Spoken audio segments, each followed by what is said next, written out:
Daily Words of God. The fourth juncture, marriage. As one grows older and matures, one grows more distant from one's parents and the environment in which one was born and raised, and instead begins to seek a direction in life and to pursue one's own life goals in a style different from one's parents'. During this time, one no longer needs one's parents, but rather a partner with whom one can spend one's life, that is, a spouse, a person with whom one's fate is intimately entwined. So, the first major life event after independence is marriage, the fourth juncture one must pass through. 1. Individual choice does not enter into marriage. Marriage is a key event in any person's life. It is the time when one starts truly to assume various kinds of responsibilities and gradually to complete various kinds of missions. People harbor many illusions about marriage before they experience it themselves. And all these illusions are quite beautiful.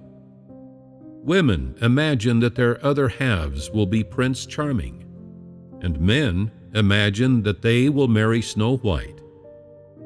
These fantasies go to show that every person has certain requirements for marriage, their own set of demands and standards.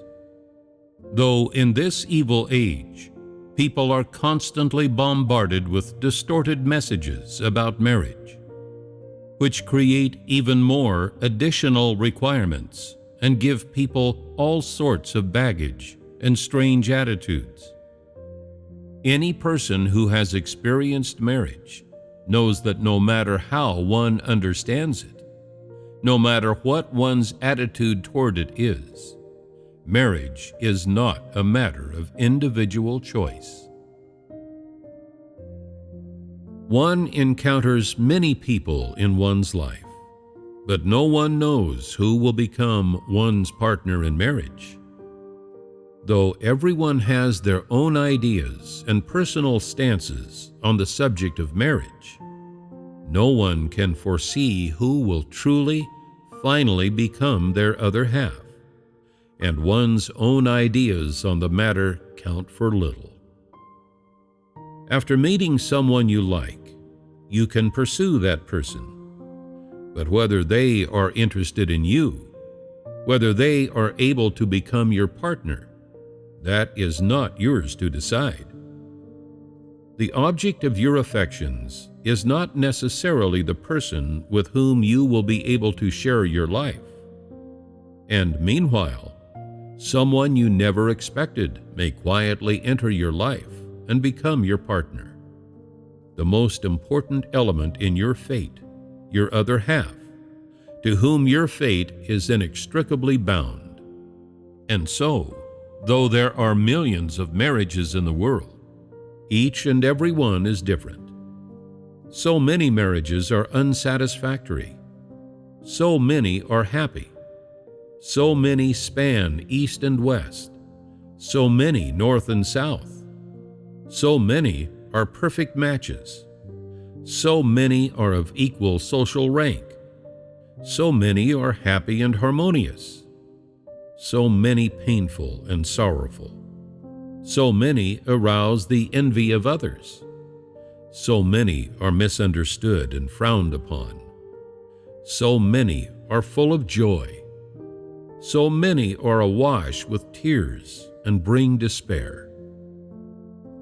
In these myriad types of marriage, humans reveal loyalty and lifelong commitment toward marriage. They reveal love, attachment, and inseparability, or resignation and incomprehension.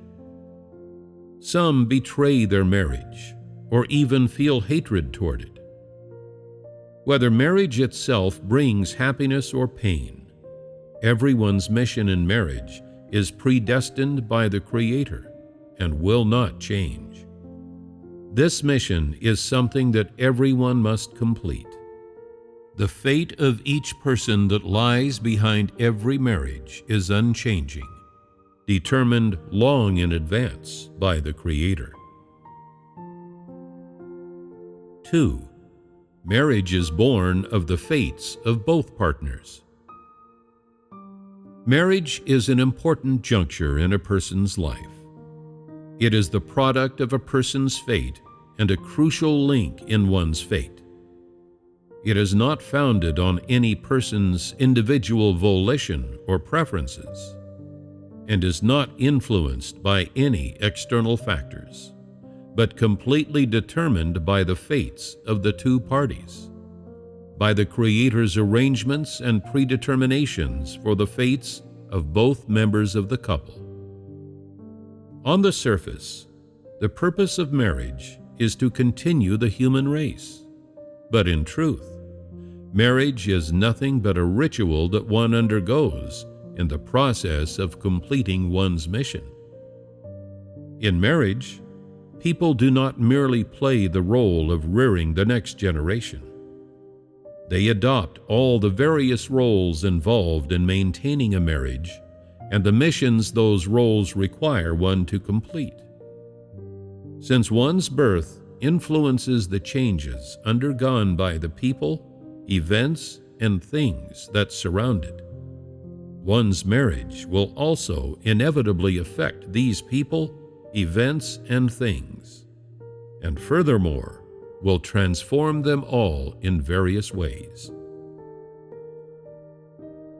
When one becomes independent, one begins one's own journey in life, which leads one, step by step, toward the people, events, and things that have a connection to one's marriage.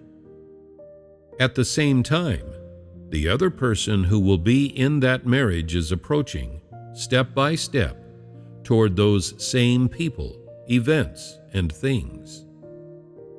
Under the Creator's sovereignty, two unrelated people with related fates gradually enter into a single marriage and become, miraculously, a family. Two locusts clinging to the same rope.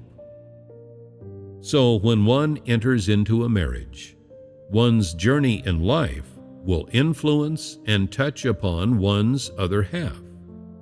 And likewise, one's partner's journey in life will influence and touch upon one's own fate in life. In other words, human fates are interconnected, and no one can complete one's mission in life or perform one's role in complete independence from others. One's birth has a bearing on a huge chain of relationships. Growing up also involves a complex chain of relationships. And similarly, a marriage inevitably exists and is maintained within a vast and complex web of human connections, involving every member of that web and influencing the fate of everyone who is a part of it.